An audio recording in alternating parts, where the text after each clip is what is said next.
said, I'd like to introduce Sue Todey. Thank you, Dad. I'm very happy to be here this evening to share with you a bit about my family history, the Todey side of the family, and a little bit about some of the trips that I have made to Croatia as well. And I know at least two people in this audience have been to Croatia. Bob has family there, and I know you've probably been there several times, Bob? Twice? Okay. And I know the lady in the back, Jeter, is that correct? Jeter has been to Dubrovnik. Anyone else been there? Carl and Ruth, you travel all over, you've got to go to Croatia. If you've not been there, I hope that after you see some of the pictures tonight that you will be enthused about going there. It is a beautiful, beautiful country. And the Croatians, while they may be a little biased, say, why go to Italy when you can go to Croatia? Because it's prettier, it's cleaner, the people are nicer, and you won't get your pockets picked. So, of course, I caution you, they may be a little biased. And you see the Croatian flag up here that Laddie has put together this wonderful presentation on all this technology stuff here, using all of his expertise. So I want to give a shout out to Laddie for putting this all together, taking my pictures and my documents and everything, and putting them on and making them look beautiful. So, and Linda, thank you for all the work that you have done to make this happen. And the Historical Society, wonderful group putting all this together. So Linda, let's get started. And here is my Croatian family, the more immediate family. Jacob was my grandfather, and you'll notice the spelling right away. T-A-D-E-J was anglicized into T-O-D-E-Y for part of the family at least. When my dad came through immigration, my dad was Antone, the authorities at Ellis Island wrote down T-O-D-E-Y.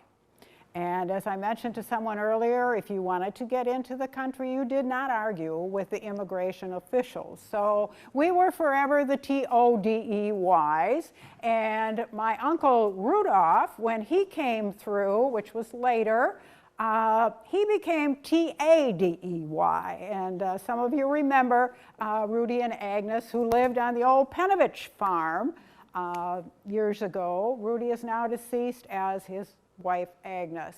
And this was my grandma, Stanka, and we have the records back here, if you haven't had a chance to look at that, of the years that they came, the ships they came on, and some of their immigration papers. So let's go to the next one. And here's my family. This is my dad. This is my grandmother. My mother was not from Croatia, so she's not on this particular picture. This was at our house here in Sevastopol. My dad, my grandmother, and my Uncle Rudy, all of whom are now deceased. And where did it all begin? We're going to take a look at Croatia, and I believe we have a map here. And there are maps over there as well. So it's an interesting shaped country. This bright yellow here, and over here. This is the Istrian Peninsula. And Dubrovnik is way down here, and Zagreb, the capital, Croatia, right here. My family is from the area right about in here. Very, very small peasant village called Zlaban. And prior to the early 1900s, all of this was Croatia. And, all of it was Yugoslavia. Now it is divided into Slovenia, Croatia, Bosnia-Herzegovina, and Serbia, Montenegro, and down to Macedonia. Okay.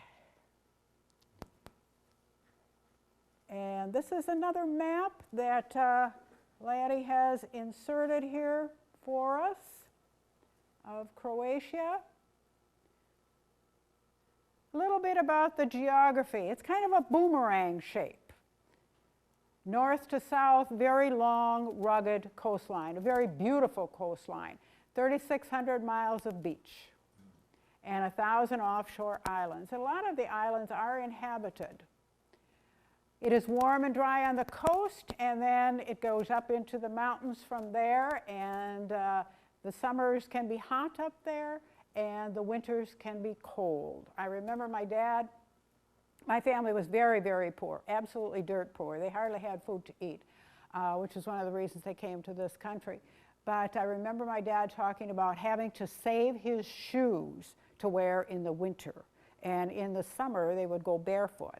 They had to have the shoes in the winter because it was cold. And in the summer, he often talked about how he would get infections in his feet because he didn't have shoes to wear.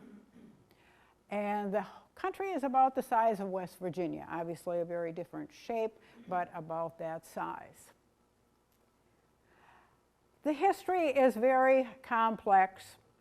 I think this statement from Rick Steves summarizes it quite well. For nearly a millennium, bits and pieces of what we today call Croatia were batted back and forth between foreign powers: the Hungarians, the Venetians, the Ottomans, the Habsburgs, and the Yugoslavs. Only in 1991 did Croatia regain its independence. And you all, I'm sure, remember the wars that were going on in 1991. And there are still a lot of memories of that, and people still have some very hard feelings about what went on.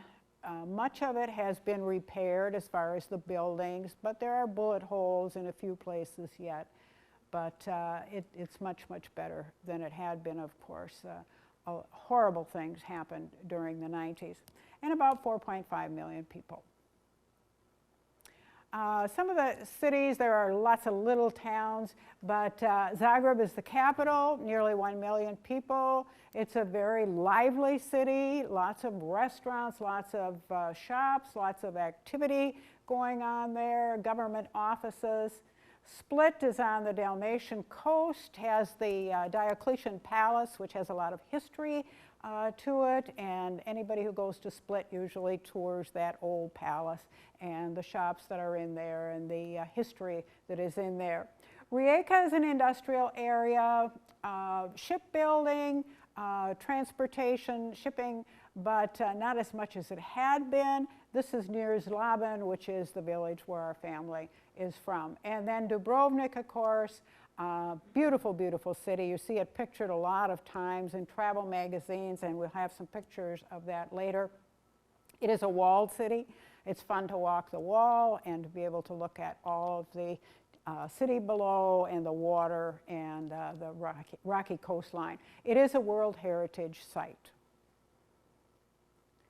The economy has some challenges. Tourism is one of the biggest segments of the economy. The younger people seem to be able to accept that fairly well and want to do everything they can to encourage tourism. One of the guides that we had while we were there was a young man in his 20s, and he was working on some websites to increase tourism to Croatia, and asked if I would write a testimonial for him to be able to post to try to encourage more people from the United States particularly to come and enjoy the beauty of that area. The older generation are not quite as convinced that this is the way to go. They really would like to see more manufacturing, which is more traditional, and they have some concerns. Some of them lived under the communist rule, of course, and everything was taken care of. Now, not so much. It's pretty much they have to take care of themselves. I know one of the people that we talked to there said, well, if my mother hadn't had me to take care of her, she would have starved to death, because people are now not able to depend on the government as much as they once had. They do some banking and some trade as well. Unemployment among the young is particularly high. We've talked to a number of young people when we were there. One young man that I've gotten to know quite well, and we email back and forth, was finishing his college degree when I was there one time, and he thought that he might have to leave the country in order to find employment. He was thinking of coming to Canada or the United States, but he fortunately found work in a high school teaching economics and is very happy with that. The currency is still the kuna, even though Croatia is part of the European Union now. They have not adopted the euro yet. They are still using the kuna. A few places will take the euro, but not too many.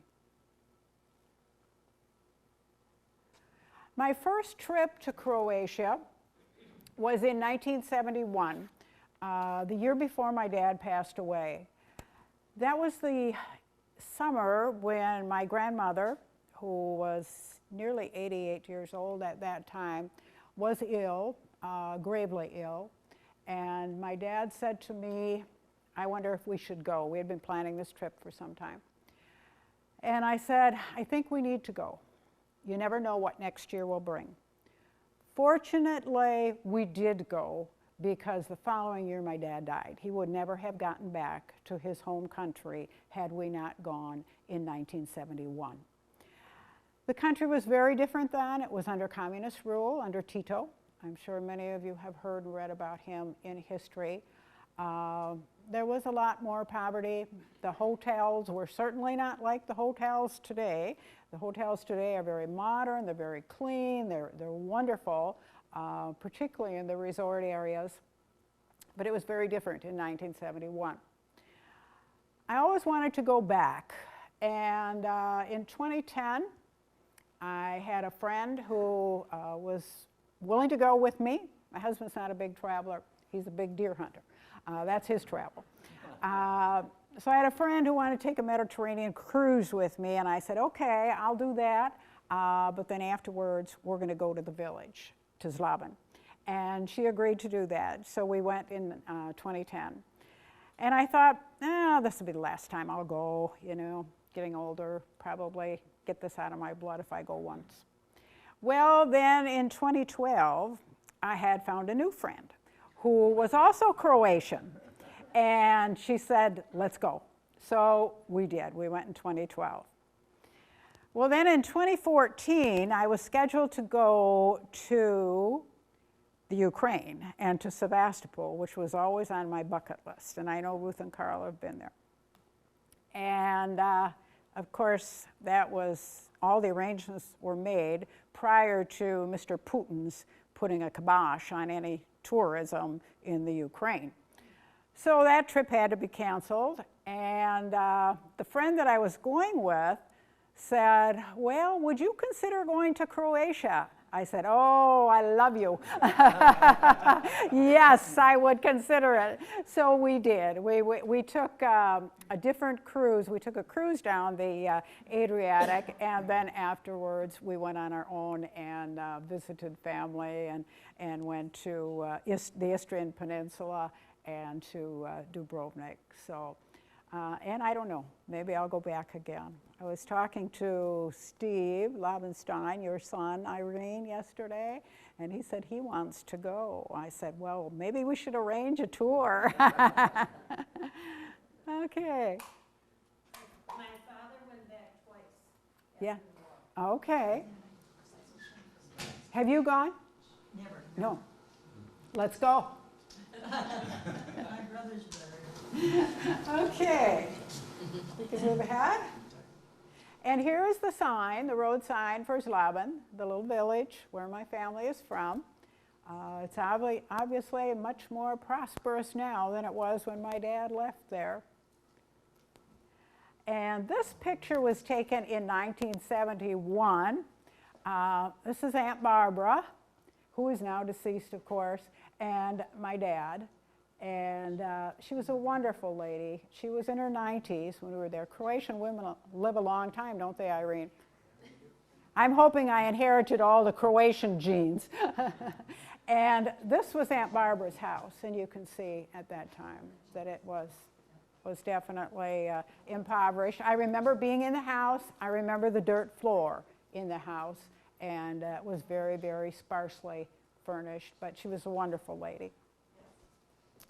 And this is my family, my birth family. This is me. Laddie couldn't believe it was. I know, Laddie, I was a lot younger then. And my dad and my mother. And that was when we were there in 1971. And this is the village.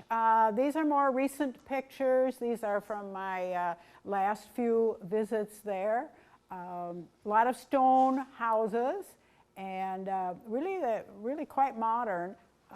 The roads are good there, and people are great. They all, whenever you go there, they all come out and say hi. They don't know you, but they all come out anyway, and all very friendly and invite you in.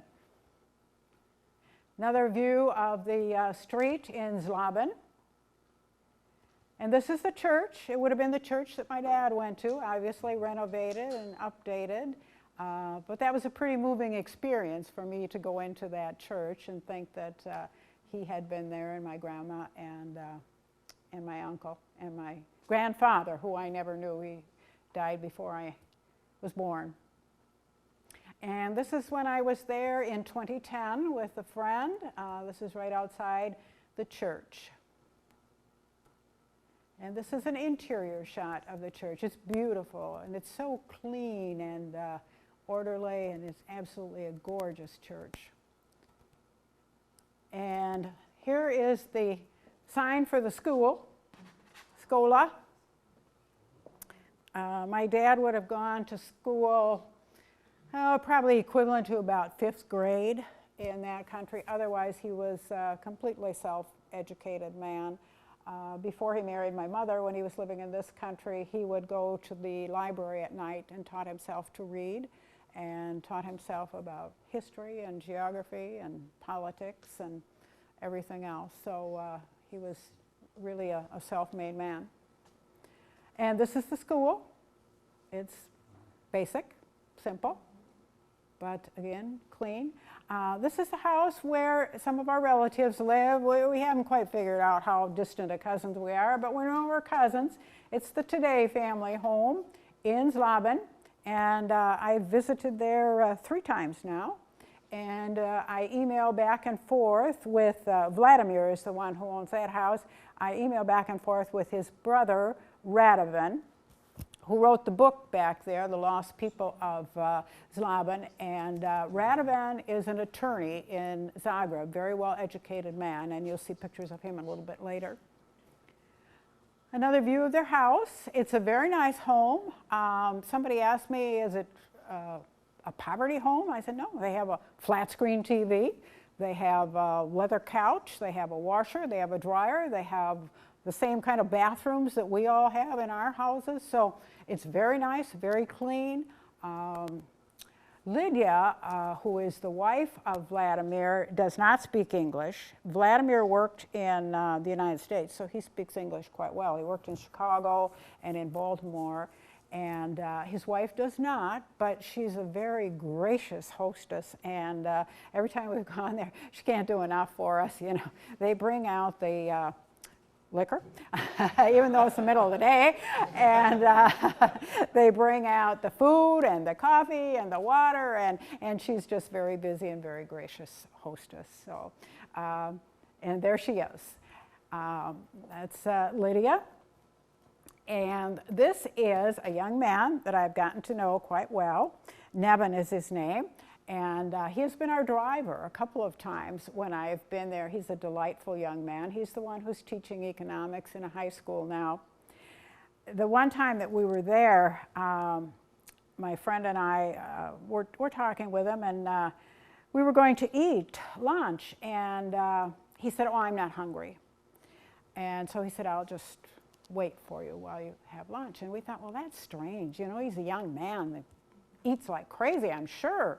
We couldn't understand that. We thought maybe he wasn't feeling well. Well, then the next day, the same scenario. And my friend and I had a side conversation. We said, there's something wrong here. And so we said, oh, come on, Nevin, lunch is on us today. We should have seen this kid eat. The problem was he didn't have the money. to eat in the restaurants. And once we figured that out, then we always invited him to be our guest for lunch, and he loved it. He's a great guy, and I email him all the time, and he's so nice. Great kid. And this is Lydia again, and this is her husband, Vladimir, and this is me, of course, and this is my friend Dana, who went with me on the 2014 trip, the fall of 2014. She's not Croatian, but she's an honorary Croatian now. We made her one. But you can see it's a very nice home, you know, nicely decorated, and great people. And you can see all the coffee and all the food, and here's the liquor bottle. Okay, and here's another picture of them. These two people were our, well, actually, this gentleman was our driver this time. He is Nevin's father. Nevin was supposed to be our driver again in 2014. I asked particularly for him, and he had another commitment, so he sent his dad. And Dad does not speak English, so Mom came along, and Mom speaks English beautifully, and she was a delightful person, just delightful. And I made a comment to her once about, it was so nice that she went along with her husband and helped him. Well, she said, I have to because he doesn't speak English, and if he has English-speaking people to drive, I need to be there to help him translate. And I said, well, that's really nice. Well, she said, you know, sometimes I could kill him. I get so mad at him. But she said, most of the time I love him. And I said, you know what, Lydia? Women in the United States are just like you. We can't live with men, and we can't live without them. So, so there's not much of a cultural difference there. And this was our 2012 trip. This is my friend Gwen, who is Croatian as well, and myself, and then Lydia and Vladimir when we were there in 2012. And my friend Gwen picked up on this. She said, oh, her sweater has cherries on it. Looks like it's from Door County. So when I went back in 2014, I went to Peninsula Jewelers and I got a necklace that was a map of Door County, and I took it to her, and she was really thrilled to be getting that little token of Door County. And this is Radovan. Now, he's the one that wrote the book back here. If you've had a chance to look at it, or maybe later you can take a look at it. But the name of the book is In Search of the Lost People of Zlaban. And Vladimir did a tremendous amount of research to try to track down all the people from Zlaban who came to the United States and Canada over the years. So it's a very interesting book, and I'm thrilled to have an autographed copy of it from him. And he and I do email. Now, this was taken at the foundation of my family's house. That's all that's left is just a few rocks, and it's all grown over. But when I was there, and the last time, Radovan said to me, why don't you take back a piece of the foundation? And I thought, ooh, I don't know if I'm supposed to do that, you know, because I know around here you're not supposed to pick up rocks and take them back. But he's an attorney, so I figured, I got my attorney with me, I'm not going to worry about it. Well, then I got to thinking, how am I going to get this on the plane? Because it's heavier, and I thought it would be too heavy in my ship luggage, and if I put it in my carry-on, I thought they might think it was a weapon and they'd take it away from me. But we did some rearranging of luggage, and I was able to bring it back, and it's just a real treasure. I'm just delighted to have that. And this is another shot of the foundation of the house, some of the wildflowers growing there. And it is kind of in a mountainous area. You can see some of that back up in here. And here are some of the gravestones from the cemetery there. This is the family Ruzic, and that was my grandmother's maiden name. And we have some more shots. Here's Tomjanovich.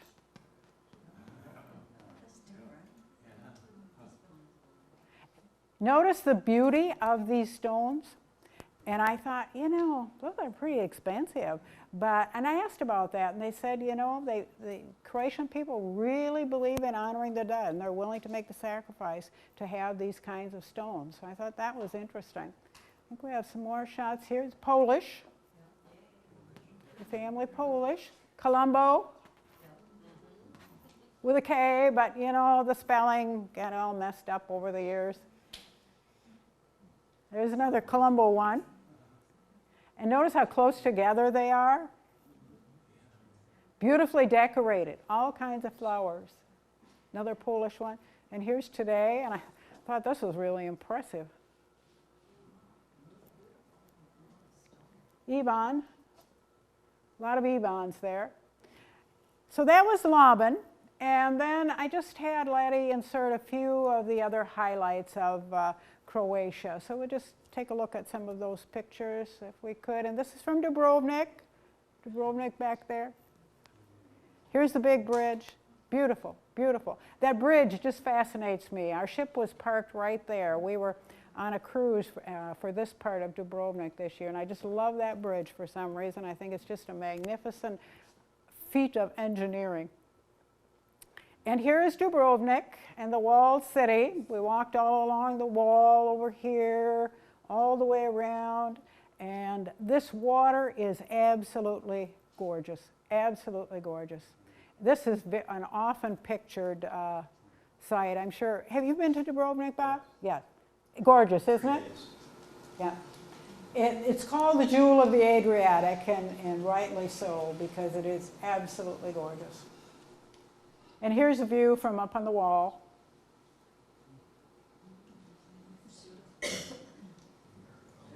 And this is, I took this on the wall, the bougainvillea, one of my favorite flowers. Doesn't grow too well in Door County. You can do it in the summer, but you got to bring it in. And this was the school. Of course, I had to take a picture of the school, you know, the educator in me had to do that. And you can see the play area, and this is the building, the school in Dubrovnik. And this is one of the street scenes. Remember that, the street scene? Yes. Yeah. A lot of shops here, a lot of jewelry stores, and you'll notice my jewelry is from Croatia. It's the replicas of the peasant buttons, both the necklace and the bracelet are, and there are tons of jewelry stores there. And the gelato, my favorite, gelato, I love it. I had to take a picture of that. We can get a little bit of that in Door County here at a couple places too, but it's all over and very inexpensive. And then Zagreb, the capital. This is a street scene, one of the main street areas of Zagreb. And there's a streetcar goes right through there. People are outside all the time. And this is the church. They're always working on the church. I asked someone there this time when we were there, I said, I was hoping to see it without scaffolding this time. He said, you'll never see it without scaffolding. They're always working on it. But it's a gorgeous church. Very, very impressive. And here's another church, and I just like the roof on that one. I thought that was kind of neat and different. And the market. Every day, the market. And it's to die for, really. The fruits and vegetables and flowers are absolutely gorgeous. There are the flowers.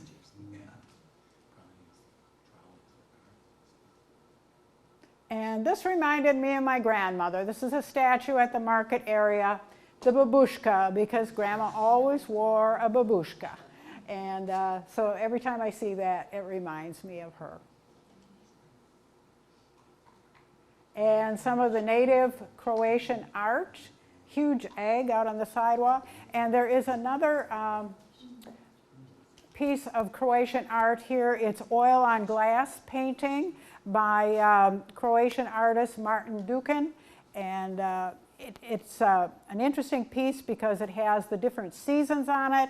And it reminded me of my family because Grandma always hoed the garden, and there's a lady on here hoeing, and my dad cut grass years ago around the barns and thing with a scythe, And we always went out and cut down our Christmas tree, and that's what they're doing on there too. So I treasure that piece of art that I brought back on my last trip. Other areas in Croatia, these are just a variety of places that we saw along the coast here, excuse me, in Opatija, and this was in Split, the promenade, lots of little vendors out there, little street musicians all over in all the little villages and places. Notice the narrow streets, lots of those. Here's some more dancers on the street performing. And we were in a little village up in the mountains, and this was the view. Absolutely magnificent. And this reminded me of Grandma. It was kind of a flea market, I guess, that we came across in this little village. But Grandma always cut grass with a scythe, and I still have her scythe at home. I didn't bring that along this time, but when I saw those there, I thought, I've got to take a picture of that. It reminds me of Grandma. And a lot of outdoor seating. This was a restaurant that we ate at one day. The Croatians love to eat outside, and we couldn't resist because the weather was so great. Another scene here in Opatija along the coast. Big resort area. Lots of tourism, lots of nice big hotels, and lots of beauty. And lots of vineyards, just like Gore County now, starting with the vineyards, but they're all over on the mountainsides. And this is another outdoor restaurant area, beautiful trees, lots of trees all over. Narrow street signs. And this is part of Rovinj, which is in the Istrian Peninsula on the far western side, sticking out into the water. Lots of boating areas, and then this beautiful little town up there on the hill. Lots of good restaurants and shops and places to visit. And the waterfalls from the Lake Pletvica Park, National Park. We spent a lot of time walking in there. Absolutely gorgeous, well known throughout the world. And the oyster beds, which is something I hadn't been familiar with, but several places we came upon oyster beds.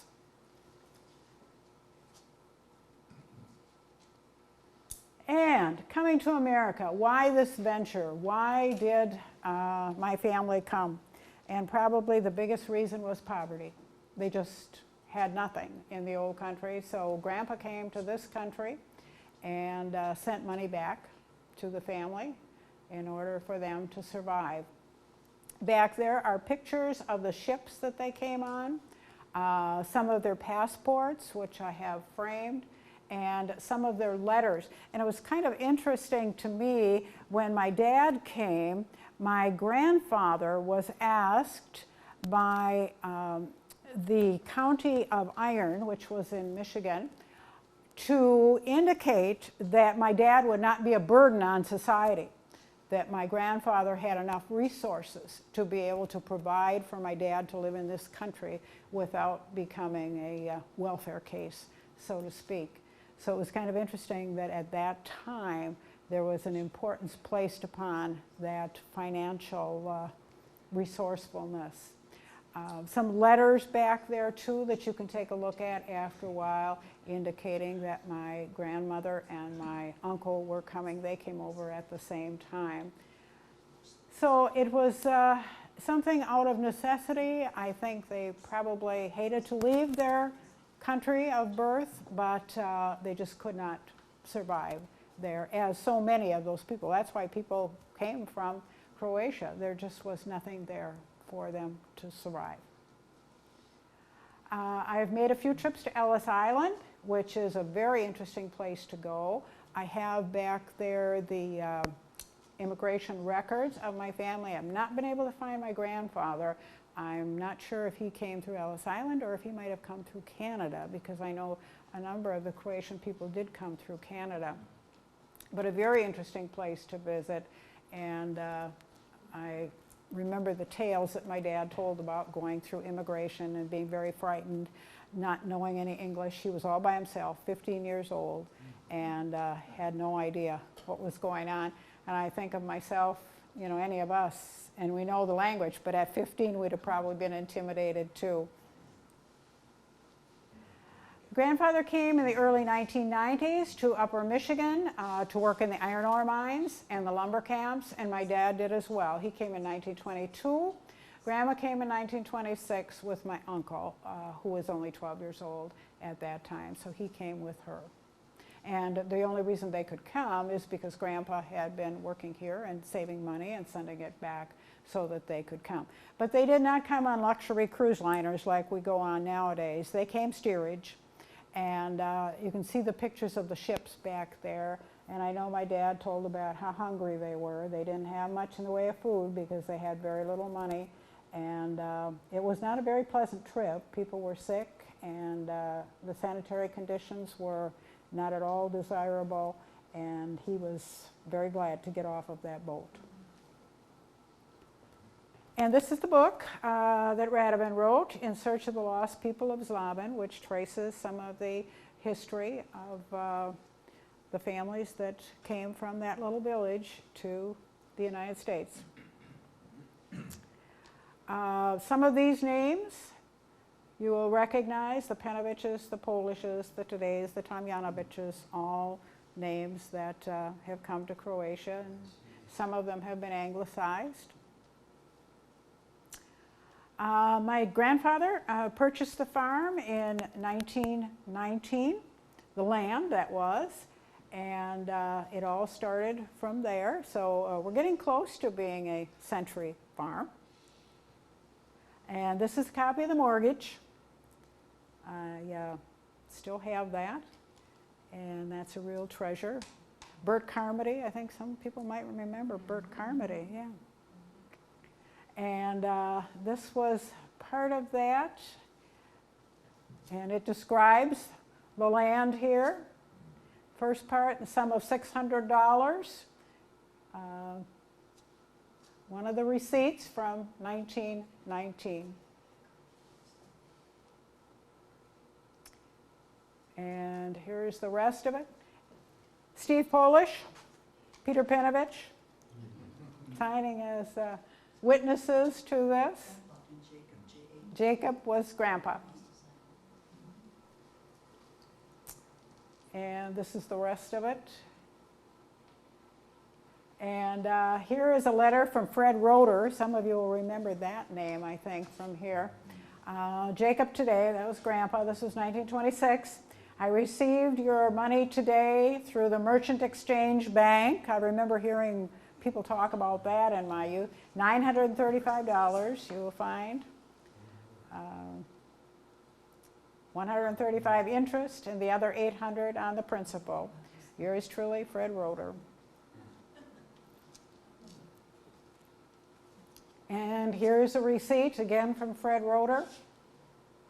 $1,395, paying off the farm. I remember my dad talking about how hard they had to work in order to be able to pay the mortgage on the farm, especially during the Depression years, and working on the road for $1 a day. Well, they came from a very impoverished part of the world. It was not always easy life here either. The struggles were great. The Depression obviously was a big factor for them as well as a whole lot of other people. The language barriers were always a problem. My dad had no formal education in this country, so everything he learned on his own. And you know, we have bias and prejudice in our country now against various populations. And there was prejudice at that time too, particularly if you didn't speak English fluently. There were a lot of people who were ready to point that out to you and make you feel inferior. Because he lacked education, my dad always valued education. And I know when it was time for me to graduate from Sevastopol High School, right next door here, my dad was determined I was going to college. He was determined I was going to college from day one because he did not have the education. And I remember him saying, some of his contemporaries said to him, why are you going to send your daughter to college? She'll just get married and not use her education anyway, and you'll have spent all that money. My dad said, I don't care if she works a day in her life. Nobody can take the education away from her. And the funny part of it is, I worked all of my life, and I'm still working and using my education. So it was a good investment. Hard work, certainly, in the mines, in the lumber camps, the work they did here, the farming, hard work and low pay. And the cultural transition, it was a big transition to come from the poverty of Croatia at that time to this country, and even all the way through the years, all of his life, there was a cultural transition. The culture here was very different, and people here were different, so it was always a challenge, but I think he did very well for himself given the handicapping conditions that he had to live with. It was very difficult for my grandmother. She was older when she came here, and it was a real challenge for her. She never really learned English very well, although I insisted that she speak English. That was my first teaching job, teaching Grandma English. And Grandma was really wanting to go back to the old country. It was a big transition for her until I was born, and I was her only grandchild, and that really helped her to feel better about living in this country. And we currently live on the farm that where all this was started. We started with 60 acres, and my dad leased the land to the University of Wisconsin until 1947, and then he farmed the land. And then in 1963, the university was mumbling about perhaps leaving the county because they didn't have enough land. And my dad did not want to see that happen because he felt they were a valuable resource. So he sold them 20 acres in 1963 so that they would continue to stay here. And then in the 50s, he purchased another 80 acres, the land across the road from our house, from Charlie Burnett at that time. And he did crop farming and raised pigs and my sheep. They were really pets and not real productive. And here we are with our John Deere and our baler, which Bernie has got up and running at the thrashery every year. And the John Deere now is going to Ralph Bochek. He bought the John Deere B the other day. So that was where I grew up, on that John Deere, and my dad on the wagon baling hay. And these were my sheep. They were just big pets. Not very productive, but we did use the wool. I still have wool quilts from those sheep. Okay, we can move to the next one. And this was the 80 across the road that we bought, and when we bought it there was some erosion problems, so my dad worked with Ray Hogue, some of you remember that name probably, and they did some work to address those erosion things. But there's my dad with the dog. We always had a dog, and he loved animals just like I do. So, and you notice the nice maple trees that are no longer there now because they've all died off along the road, but that was that. And here is one of the early milk trucks, very early milk trucks. My dad drove a milk truck for many, many years, and he loved it. I know when he finally retired, he was just feeling very bad about leaving his customers because he loved his customers. And we had a poem called The Night of the Old Milk Can. And I'm going to read that for you. It's not too long. He gets up before the crack of dawn to throw on his load of tin, yells at his wife, I'm off, my love, but God knows when I'll be in.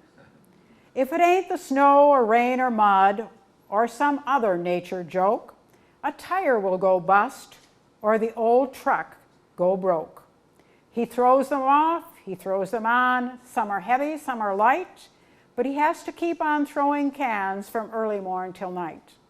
He drives the highways, roads, and lanes through mud and ice and snow. If you think milk hauling ain't a job, I'd for sure like to know.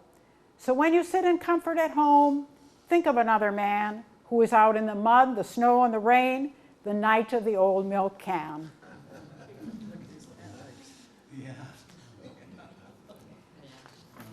And here is a wage statement from the milk company.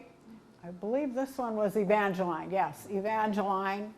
Some of you may remember Evangeline Milk Company preceded Lake to Lake, and so that was his wage statement from there. And here's another one.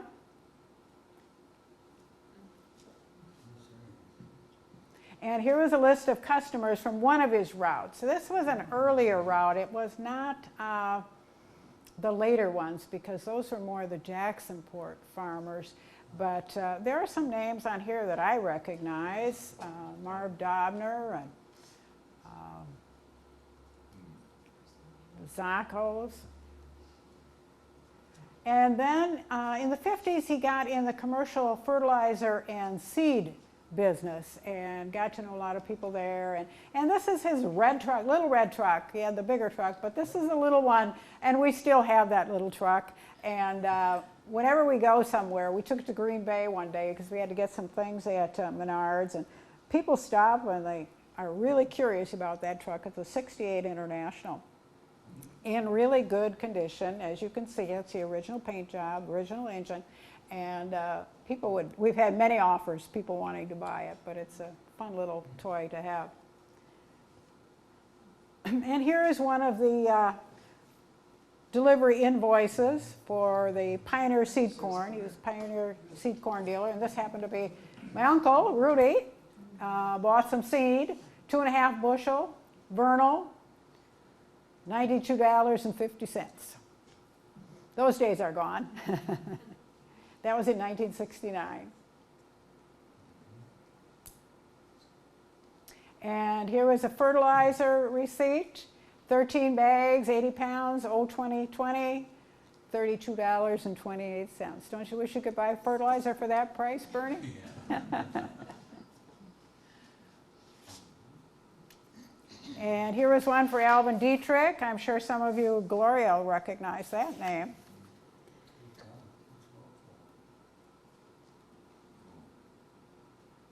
And just a recap of my own nuclear family. My dad married Myrtle Wilkie in 1942. She died in 1991. And his stepson was my half-brother, William, who also died in 1991, and my grandmother lived with us all of my life, all of her life. Some of the outstanding traits that I recall from my dad is that he loved the land. He had so much pride in his farm, and this is why my husband and I have kept it all these years. We both worked in Green Bay. And after my parents died, we kept the farm and would come up on weekends and take care of things because we knew how much it meant to my dad and to my grandmother. So we moved back up here in 2003 after we were both retired, and have been here ever since. My dad valued family, very much a part of his life, and he loved animals, just like I do.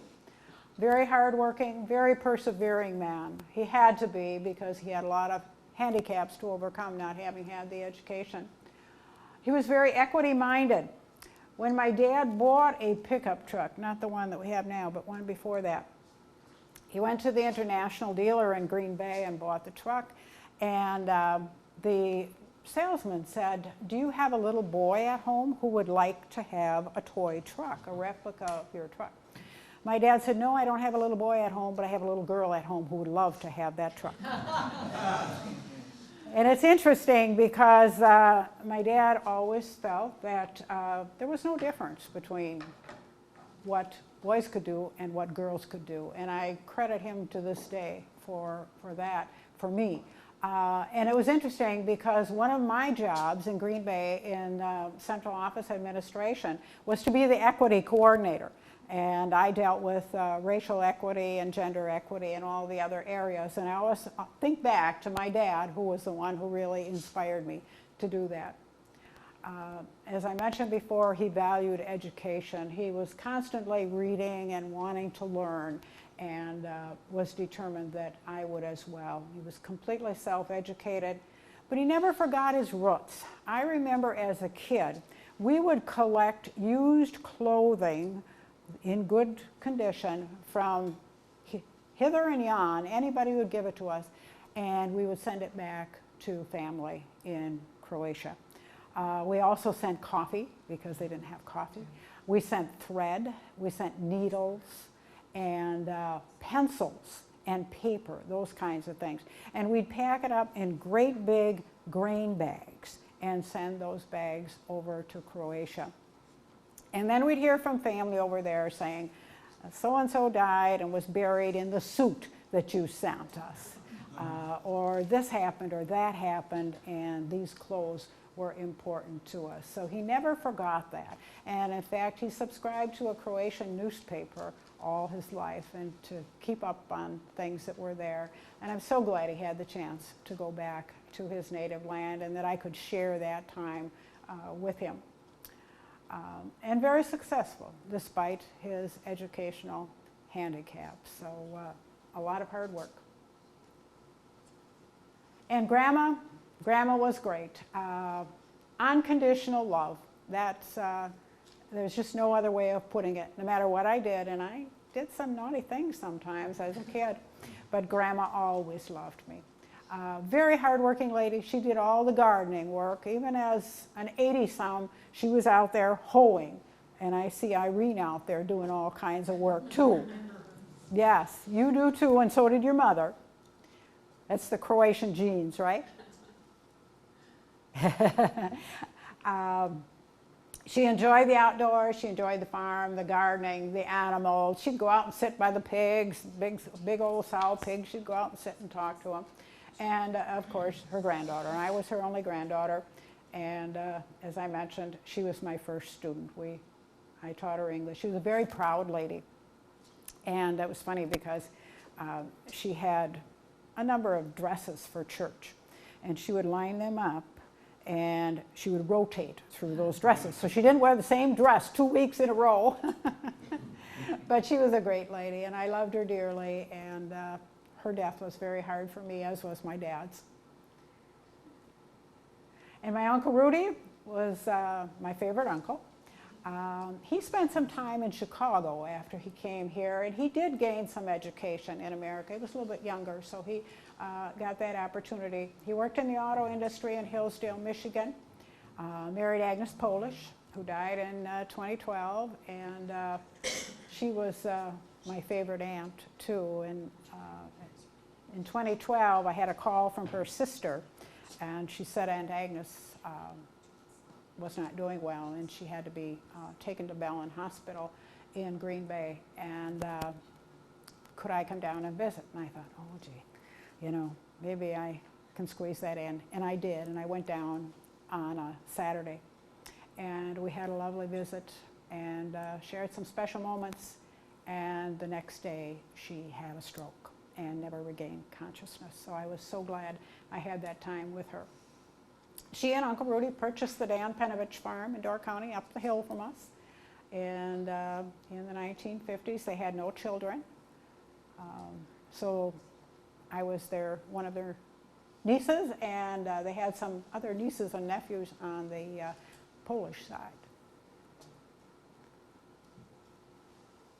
How my Croatian family influenced me. Obviously, the education part of it, and Carl remembers that because he was the principal over here when I was growing up, and you recall how concerned my dad was about education for me, and for my career, and the farm, and I still have a lot of pride in the farm. My husband does too. I'm very fortunate because he's not from here. He's from Bowler, but he works very, very hard to keep the place up, and really loves the farm as much as I do. We have different last names. That's why you see in the 2014 picture of the farm. It's the today White House farm. His name is White House. And this is the 2014 picture, and then we have one from 1949. We have a few from in between years, but those are the most contrasting one. My dad would have loved to travel. He had plans to do that. He and my mother were going to take that red truck with a camper on the back and do some travel. When he retired, unfortunately, he died of a heart condition in 1960 or 1972. He was only 65 years old, which was far too soon. And had that been today, he would have had open heart surgery. He would have probably been fine. But at that time, there was no open heart surgery, here at least. I love to garden, still do a lot of work with the flowers. My husband does most of the vegetable gardening. I think my dad instilled in me my work ethic because I've always thought it's important to work hard at whatever you do. And I'm still doing that, still doing a little work. In fact, I'm heading to Marinette School District tomorrow morning to do some work up there with them. I've been doing some consulting work for them, so that's important to me. And volunteering, I think that's important too, and I think that came from my family and wanting to give back to the community that has given so much to me and my family. Okay.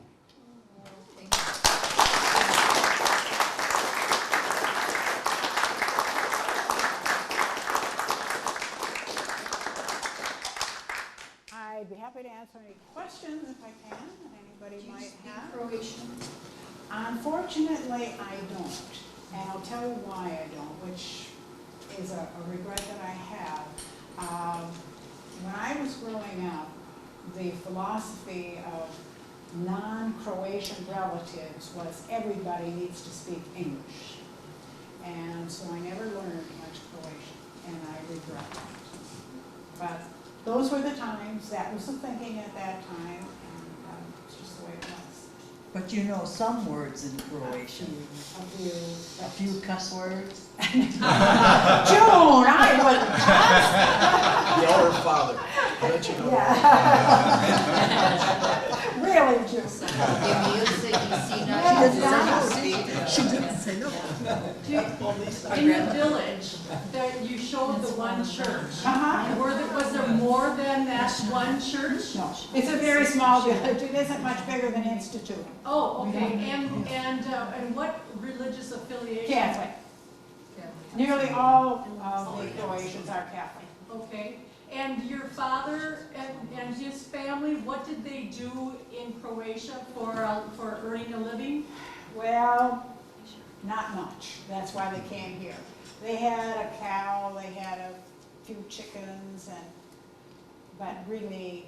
Were there farms or not really, just little? No, just little, a house. The animals were housed on the lower level of the house, and that was it. A little bit of land, and that was it. Excuse me. Our grandma Polish told us that they lived in the village, but they work in the fields outside the village. Yes, some of them did. Mm-hmm. But it was mostly farming. Yeah, they took the cows out a ways to pasture them. I remember my dad talking about staying with the cow during the day while it ate. Did the other Croatian families that lived in this area come about the same time? At different times, yeah. Some of them were, but they were all about in those same years. And what did they use for transportation to get from place to place, besides the trolley? Because I didn't see any automobiles. No, to get The town, walked. they did a lot of walking. Yeah, they didn't have any cars. I didn't see too many. No, they do now, of course. Yeah. Yeah. So were the Penoviches the first to come? I noticed there, Dan Penovich lives on the Smith Farm. Yeah. Usually what happens is one family comes, finds a good Right. place, sends a message back to the other one. A lot of what the book says is that Steve Hogan was Polish. the person Yes. who started a lot of that. Our grandpa and Dan Penovich, grandma Polish, Ellen Polish, and Mrs. Uncle Dan her name, we always called her Tetu, I thought that was her name, but that meant aunt in Croatian. Her really name was Emma, and they bought the original Polish farm from, who's the guy that we raises cherries and stuff? Did they buy that? And he and Uncle Dan bought it together. And then afterwards, then Uncle Dan went and bought the farm that later Rudy Todey bought. Right, right, and the Smith, Great Mary Ellen Smith lived there Still now. the Polish farm. Yeah. Yeah, Yes. and it's still the Polish farm. Oh, that was from Zell. Yes, thank you. Karen? So the element in a presentation. Thank you. Oh, yes, Very certainly. interesting. Very well. And the climate and latitude of Croatia. Mhm. And I noticed very few vehicles. And you talk about drivers. There are a lot of cars now. Oh, there are? Oh, yes, they have very nice highways, double lane highways. Yeah, very nice, yeah. We just decided that it would be easier to have a driver than to drive ourselves. Yeah. And really, it's quite inexpensive. Yeah. Travel in Croatia is a good bargain, I think. Wouldn't you agree, Bob? Yes. Linda? When you traveled there the first time or the second time, did you use a travel agency, Sue? Or I were you- have a wonderful did you- travel agent, yes. Okay, so they mapped the route for you and they arranged the transportation from Yes. place to place? My travel agent is a woman that I have worked with in Green Bay since the first trip we made in 1971. And she has a connection with a woman called Andrea in Chicago. And everybody in Croatia knows Andrea. Andrea lives in Croatia half the year and she lives in Chicago half the year. And she knows everything there is to know about Croatia and she can make all the arrangements for you. So it's really very easy to travel there because there are good resources in our country. Would you share the name of your travel agent? What's that? Would you share the name of your travel? Oh, yes. Mavis Martin, M-A-R-T-E-N. And if you need her phone number and all that, I have all that. I don't have it with me, but. Where did you say we could get this on the internet? What was the? Laddie. It'll be on YouTube in a few days. Go to doorbell.net/video and you'll see it there. I'll give you a card. And we'll also have DVDs available for sale. What time of the year did you visit? I have been there in the spring, in April. I have been there in September and in October. And what's your preference? Either time is very nice, I have found, either the spring or the fall. I try to avoid summer simply because of the number of people, so I try to go when the kids are in school. But I know some people even go in the winter time. So if you go to Dubrovnik, the conditions are milder there in the winter time. Something I like to do is go in the spring and then I make a stop in Amsterdam and go to the Keukenhof Gardens to see all the tulips and the hyacinths and the daffodils. So that usually is mid to late April. But I've never hit bad weather there. It's always been very nice when I've been there. Lots of sunshine. Bob, any observations you want to share? The gelato is phenomenal. Yeah. I know. The picture that she had really doesn't do it justice. No. Like 3 scoops of gelato would be the equivalent of like $1. Yes. And the Croatians do speak, many of them speak English. Yes. It's now becoming a European travel destination. Yes. Because the beaches and the hotels, it's a very economical place to go. There's a lot of Roman ruins from the late 300s to 600 AD period. The Colosseum in Pula. Yeah, Colosseum in Pula. It's also really fun to, we took a ferry from Dubrovnik, from the island, all the way up to Avar, which is by Split. And that's a really beautiful way to travel. Yes. It's tough to talk up. We've been there for about a month total between all the trips. Uh-huh. But I have cousins there, and so our driver is my cousin. Right, sure. And so we stay with them. Uh-huh. And it's really a great way to see the country. You're right about the gelato, though. When one of my friends and I were there, we had gelato after lunch, and then after dinner, she said, "Oh, I think we ought to get some more gelato." I said, "I don't know, Gwen." I said, "It was twice in one day." "Ah, why not?" she said. It is wonderful. Harold. Sue, you mentioned 1,000 islands. How many of those are inhabited? Oh, there are a lot that are not inhabited. They're tiny little things. But some of the bigger ones are inhabited. I don't know numbers, but, and it's fun to go out there. We've gone out to some of the islands, and they're beautiful. Great places to visit. In kind of beach Store County, we have 53. Yeah. Yes. Yeah. Well, there's a lot of coastline there in Croatia.